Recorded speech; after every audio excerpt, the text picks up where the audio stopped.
السلام علیکم، آپ دیکھ رہے ہیں میرا یوٹیوب چینل میں ابرار حسین ایڈوکیٹ، اور آج ہم چند اہم سوالات جو کہ سامان جہیز کے دعویٰ کے متعلق اکثر پوچھے جاتے ہیں ہم سے، اور چند اہم چیزیں جو کہ سامان جہیز کے دعویٰ میں بڑی اہمیت رکھتی ہیں اور ان پہ عدالتی فیصلے بھی موجود ہیں، ان کے حوالے سے اس ویڈیو میں آپ کے ساتھ معلومات شیئر کریں گے۔ اور 5 بنیادی اہم نکات جو ہیں سامان جہیز کے دعویٰ کے، جو کہ بڑے اہم نکات ہوتے ہیں اور جن کا خیال رکھنا ضروری ہوتا ہے، ان کے حوالے سے مختلف عدالتوں کے فیصلہ جات کی روشنی میں آپ کی رہنمائی کرنے کی کوشش کریں گے، اور آپ کو بتائیں گے کہ کون کون سی چیزیں جو ہیں آپ کے سامان جہیز میں کتنی اہمیت رکھتی ہیں۔ تو 5 بنیادی چیزیں ہیں جی، 5 سوال ہیں۔ سب سے پہلا تو یہ کہ کیا سامان جہیز کے فیصلہ میں دلہن کے والدین کی جو حیثیت ہوتی ہے، آمدن ہوتی ہے، یا ذرائع آمدن ہوتے ہیں، یا ان کی استطاعت جو ہوتی ہے وہ کتنی اہمیت رکھتی ہے، کیا اہمیت رکھتی بھی ہے یا نہیں رکھتی۔ سب سے پہلا ہمارا یہ سوال ہے۔ اس کے بعد دوسرا سوال کہ رواج جو معاشرے میں ہوتا ہے جہاں پہ آپ رہ رہے ہوتے ہیں، مختلف علاقوں اور مختلف برادریوں اور جو ذات ہوتی ہے، قومیں ہوتی ہیں، ان کے اپنے رواج ہوتے ہیں سامان جہیز کے حوالے سے، تو وہ کتنی اہمیت رکھتے ہیں یا نہیں رکھتے۔ تیسری بات جو ہم اس ویڈیو میں جس کا جواب انشاءاللہ ہم آپ کو عدالتی فیصلوں کی روشنی میں دیں گے، وہ یہ ہے کہ جو رسیدات ہوتی ہیں سامان جہیز کی، جو لسٹ ہوتی ہے، جو آپ فہرست سامان جہیز ساتھ لگاتے ہیں یا رسیدات جو ساتھ لگاتے ہیں، تو وہ ایک لسٹ اکثر شادی کے وقت پہ تیار کر لی جاتی ہے سامان جہیز کی، کہ کتنا سامان جہیز جو ہے وہ بیوی کو دیا جا رہا ہے۔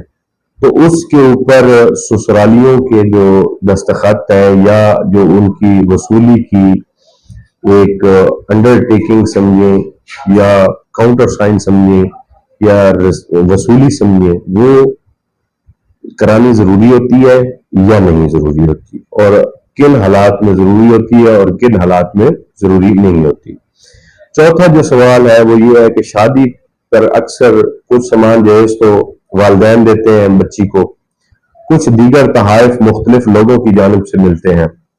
دوست احباب ہوتے ہیں، فیملی ممبران ہوتے ہیں، سسرال والوں کی جانب سے ملتے ہیں، تو اس کی ملکیت جو ہے وہ کیا عورت کی ہوگی یا اس پہ مرد کا بھی کوئی حق ہے۔ 5واں اور آخری سوال جو آج کی ویڈیو میں ہم ڈسکس کریں گے وہ یہ ہے کہ زیورات یا سامان جہیز کا جو دعویٰ ہے، اس کے دائر کرنے کی مدت کتنی ہے اور یہ کتنے عرصے میں ٹائم لمیٹیشن ہے کہ کب تک آپ نے دائر کرنا ہوتا ہے۔ تو چلتے ہیں اپنے پہلے سوال کی جانب، جس کا جواب ہمیں ملتا ہے 2020 YLR 282 ججمنٹ ہے جی، اور اس عدالتی فیصلہ میں پہلے ہمارے سوال کا جواب ہے کہ کیا سامان جہیز کے فیصلہ میں لین دین کی معاملے میں دلہن کے جو والدین ہوتے ہیں ان کے آمدن اہمیت رکھتی ہے، ان کی استطاعت اہمیت رکھتی ہے، ان کی جو حیثیت ہے وہ اہمیت رکھتی ہے یا نہیں رکھتی۔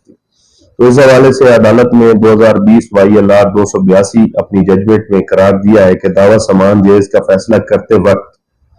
دلہن کے والدین کے ذرائع آمدن کو مد نظر رکھنا ضروری ہے۔ تو یہ بالکل انہوں نے یہ قرار دے دیا کہ وہ ضروری ہوتا ہے اس کو مد نظر رکھنا،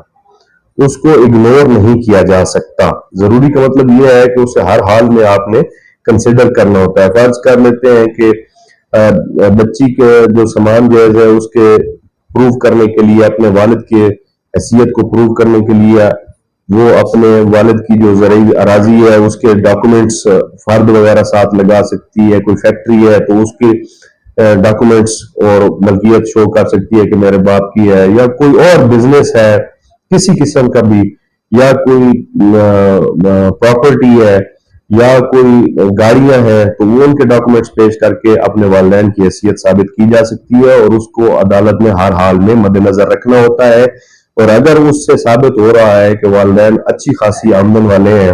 اور ان کے ذرائع آمدنی ہے اور اچھی حیثیت رکھتے ہیں اور ایک کھاتے پیتے گھرانے سے ہے یا جو امیر گھرانہ ہے اس سے اس کا تعلق ہے، تو پھر اس کا بہت زیادہ اثر ہوتا ہے دعوی پہ، اور وہ عدالت کو کیس کا فیصلہ کرتے وقت وہ چیز مد نظر رکھنا ضروری ہوتی ہے۔ دوسرے سوال پہ آتے ہیں جی۔ دوسرا سوال ہے کہ کیا رواج اہمیت رکھتا ہے؟ سامان جہیز کا فیصلہ کرتے وقت عدالت کو رواج کو مد نظر رکھنا چاہیے یا نہیں رکھنا چاہیے؟ رواج کے مطابق جو متعلق جو ججمنٹ ہے وہ ہے جی 2019 وائی ایل آر پیج 1862۔ اس میں عدالت نے قرار دیا ہے کہ رواج کے مطابق والدین اپنی بیٹیوں کو اپنی حیثیت سے زائد سامان جہیز دیتے ہیں۔ یعنی عدالت نے ایک اصول پوائنٹ آؤٹ کیا ہے کہ جو پاکستانی معاشرہ ہے اس میں ہوتا یہ ہے کہ اگر ایک والدین کی حیثیت ہے 1 لاکھ روپے کا سامان جہیز دینے کی، فرض کریں، تو وہ کوشش کرتا ہے کہ میں 1 لاکھ سے زیادہ دوں، یعنی اپنی حیثیت سے بڑھ کر دینے کی کوشش کرتا ہے۔ یہ ہمارے معاشرے کا رواج ہے اور یہ یونیورسل اصول ہے رواج کا ہمارے پاکستانی معاشرے کا کہ والدین اپنی حیثیت سے بڑھ کے جو ہے وہ اپنی بچیوں کو سامان دینے کی کوشش کرتے ہیں۔ تو اس حوالے سے یہ دونوں پوائنٹ جو پہلا اور دوسرا ہے آپس میں لنکڈ ہے کہ اگر حیثیت ایک آدمی کی ہے آپ نے ثابت کرنی ہے والد کی، وہ آپ نے ثابت کر دی ہے، وہ عدالت کے لیے ضروری ہے اس کو مد نظر رکھنا، تو پھر آپ یہ ججمنٹ ساتھ میں دے سکتے ہیں کہ حیثیت سے بھی بڑھ کے جو ہے وہ سامان جہیز دیا جانا ہمارے معاشرے کا رواج ہے۔ اچھا، اس کے علاوہ تیسرا پوائنٹ جو ہمارا ہے کہ سسرال کے دستخط وصولی سامان جہیز ضروری ہے یا نہیں ہے۔ اگر خاوند سامان جہیز نہیں تسلیم کرتا، یعنی وہ یہ کہتا ہے کہ بیوی کو یا اس بچی کو یا اس عورت کو جس کے ساتھ اس کی شادی ہوئی ہے وہ سامان جہیز نہیں دیا گیا، تو اس صورت میں جو سامان جہیز کی لسٹ تیار کی گئی تھی بوقت شادی، اس کے اوپر ان سسرالیوں میں سے کسی کا دستخط ہونا بہتر ہے اور اچھا ہے اور ضروری بھی ہے۔ بعض کیسز میں عدالت نے کہا ہے کہ ضروری ہوتا ہے کہ آپ ان سے وصولی کروائیں کہ یہ سامان جہیز جو ہے یہ اس عورت کو شادی کے وقت دیا جا رہا ہے۔ ہاں، اگر تو سامان جہیز عدالت میں کسی بھی سٹیج پہ جواب دعویٰ میں، شہادت کے موقع پر یا جرہ میں آپ کا وکیل اگر ان سے سوالات اور جوابات میں منوا لے یا وہ تسلیم کر لے کہ سامان جہیز عورت کو دیا گیا تھا، تو پھر جو ہے اس کے لیے وہ وصولی کے دستخط سسرالیوں کے فہرست کے اوپر، فہرست سامان جہیز کے اوپر وصولی کے جو دستخط ہیں سسرالیوں کے یہ خاوند کے وہ ضروری نہیں ہوتے۔ اگر نہ مانے اور کہیں بھی کیس میں یہ سامنے نہیں آتا، نہ اس کی شہادت میں نہ اس کے جواب دعویٰ میں کہ سامان جہیز جو ہے عورت کو دیا گیا تھا، تو پھر جو ہے اس کے وصولی کے دستخط جو ہے وہ کروانا ہوتے ہیں عورت کے جو بیوی کی جانب سے یا اس کے گھر والوں کی جانب سے، تو وہ اپنے پاس لسٹ جو ہے سائن شدہ وصولی کی وہ رکھ سکتی ہے، وہ بھی آپ کا بطور ثبوت جو ہے عدالت میں پیش ہو سکتا ہے۔ اور یہ جو فیصلہ ہے جو اس کی لسٹ کے حوالے سے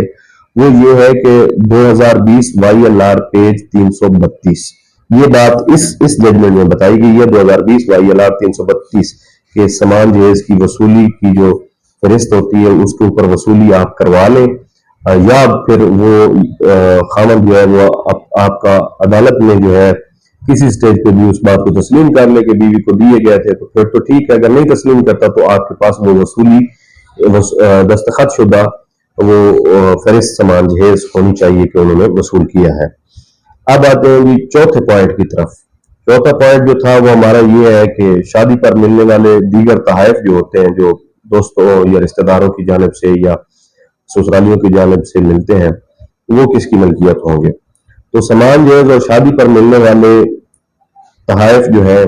وہ دلہن کی ملکیت ہوں گے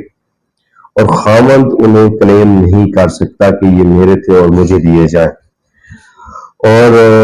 یعنی اگر خاوند کی جانب سے یا اس کے رشتہ داروں کی جانب سے کوئی تحائف دلہن کو دیے گئے یا خاوند کے دوستوں کی جانب سے دیے گئے یا اس بیوی کی جو شادی جس کی ہو رہی ہے اس کے دوستوں کی جانب سے دیے گئے، یعنی اس کے سامان جہیز کے علاوہ جو والدین نے دیا، اس کے علاوہ جو دیگر لوگوں نے تحفے تحائف دیے ہوتے ہیں وہ ملکیت بھی جو ہے وہ عورت کی ہوتی ہے، اور وہ اپنے اس سامان جہیز کے دعویٰ کے جب واپسی کا کیس کر رہی ہوتی ہے تو ساتھ ان تحائف کا جو ہے وہ بھی ایک فہرست بنا کر یا ان کا ذکر کر کے تو ان کی واپسی کا بھی جو ہے وہ کلیم کر سکتی ہے۔ اور یہ دونوں سپریم کورٹ کی اس میں اور ہائی کورٹ کی 2 ججمنٹس ہیں جس میں یہ بات کہی گئی ہے۔ سپریم کورٹ کی ہے جی 2020 SCMR 269، جس میں یہ کہا گیا ہے کہ تمام تحفے تحائف جو ہے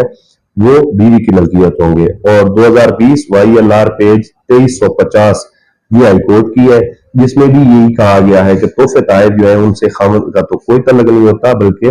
بیوی جو ہے اس کی ملکیت ہوں گے یہ سارے تحفے تحائف۔ پانچواں اور آخری نقطہ جس کے اوپر آپ کو ہم گائیڈ کریں گے وہ یہ ہے کہ دعویٰ سامان جہیز اور طلائی زیورات کے لیے کتنا عرصہ چاہیے ہوتا ہے، کم از کم یا زیادہ سے زیادہ جو ہے آپ کتنے عرصہ ڈیلے کر سکتے ہیں اس کیس کو۔ مثلا آپ کا سامان جہیز کتنے عرصہ سے اگر خاوند کے پاس پڑا ہے تو